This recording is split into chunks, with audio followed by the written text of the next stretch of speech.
Alright, it's been a while since I've done one of my Bible study things. I'm not totally done with the story of Jacob, which I think was the next one that I was on, but I came to an interesting point that I want to, talk about what I've read so far. Basically, Jacob was the son of Isaac, who was the son of Abraham, so he was the grandson of Abraham, and really not a good guy. Okay, I mean, when he has a brother, Esau, and one of the first interactions they show in the Bible is where Jacob basically tricks Esau out of his birthright, which I guess means his inheritance. I'm not sure, but it sounds like inheritance to me. But I'll just say birthright, whatever it is, he took it from him, and Esau was pretty mad about it. But, nothing much came of that. Later on, when Isaac is very old and his sight's not what it used to be, he tells his favorite son, Esau is his favorite son. He's not so fond of Isaac. It's his mother who likes, not Isaac, he's Isaac. It's his mother who likes Jacob. He calls his favorite son, Esau, over to him, who's a hunter, and says, "So go hunt me an animal and make me some stew, and then I'll eat it and I'll give you a blessing." So he goes out and does it, and his mom hears this and calls her favorite son, calls Jacob over to her and says, "Hey, you can pretend to be your brother and get the blessing that he was going to give him." So he's like, "Okay." So they get together a disguise.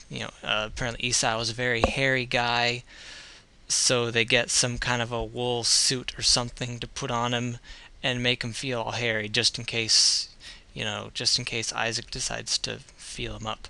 I don't know. That's the way things are done in the Bible. So he does this. It all works. His mother prepares a meal for him. His dad is totally fooled, gives him the blessing, and all that happens. Later on, Esau comes back with his own stew, and he's like, "I've got it." And what's his name? Isaac says, "What's his name?" Yeah, Isaac says, "Oh, I already gave you the blessing. Don't you remember?" He's like, "No, that wasn't me. It must have been my brother." And he's like, "Oh, well, it's too late. I already gave the blessing. I can't give another one. I guess he didn't have any more blessings." It feels like I've actually done this before, that I've actually talked about. No, I think I may have done it, but then deleted it. So, okay, I'll just keep going. There's really a lot. There's a lot to the story, which is, I guess, is a good reason why I'm splitting this up. Okay, so Jacob decides after this to flee. So he flees. I forget if he was actually fleeing from his brother's wrath or if he was just leaving. I think he was told to go.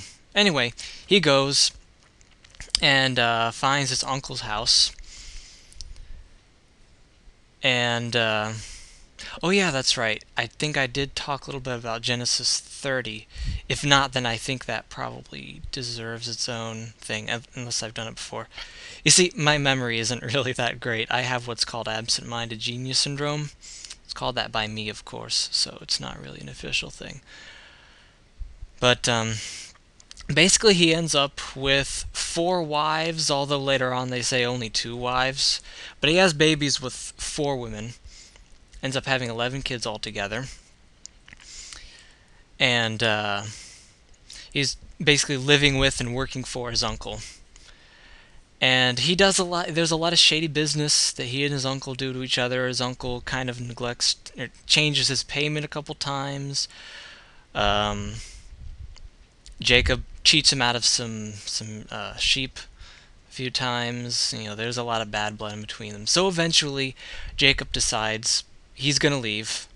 Something he kind of tried to do a few times, but his uncle wanted him to stay around. Apparently, I guess he was good at doing whatever it is that he did. But he eventually just kind of fled, and his uncle found out a few days later and sent some people out. They catch him. He's like, "Why are you running away? I'd have sent you away happily if you had told me you were leaving." Blah blah blah. They eventually, they divide up what Jacob gets to keep and what his uncle gets to keep. Basically, he gets to keep everything he took. His wife, Rachel, stole a couple of things, got away with it. Nothing bad happened to her.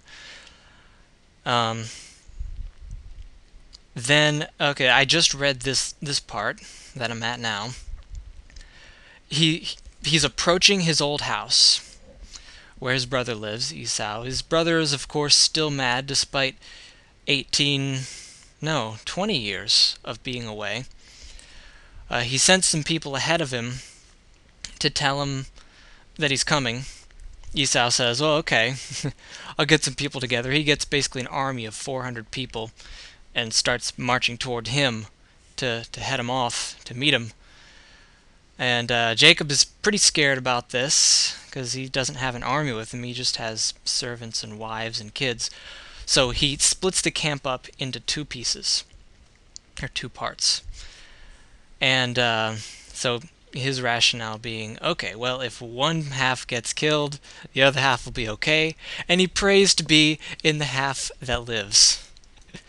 Yeah, well, he's a liar, a cheater, and a coward. We know this. But he's one of Yahweh's favorite people because he did bless him and all that. Accidentally, unwillingly. So as he's coming towards this army, hoping not to get killed, thinking he probably will be anyway, he's alone one night, and some guy comes up and just starts wrestling him. I don't know. I guess people do that. He ends up winning, although his what's that thing? His hip ends up getting out of socket. He still ends up winning. The guy says, "Let me go, the day breaketh." And I guess this is a vampire attacking him. I'm not the only one who think this was a vampire, but I don't think it was really. But he said, "Now I'm not going to let you go unless you bless me." And the guy's like, "Okay, your name is Israel now." I guess that's a blessing to have a new name. I guess it worked for Abraham, and Sarah. But yeah, so he got a new name, and he took this to mean he's going to be okay if he meets his brother's army. I don't know. But his new name becomes Israel, and he kind of assumed that this guy he wrestled was Yahweh.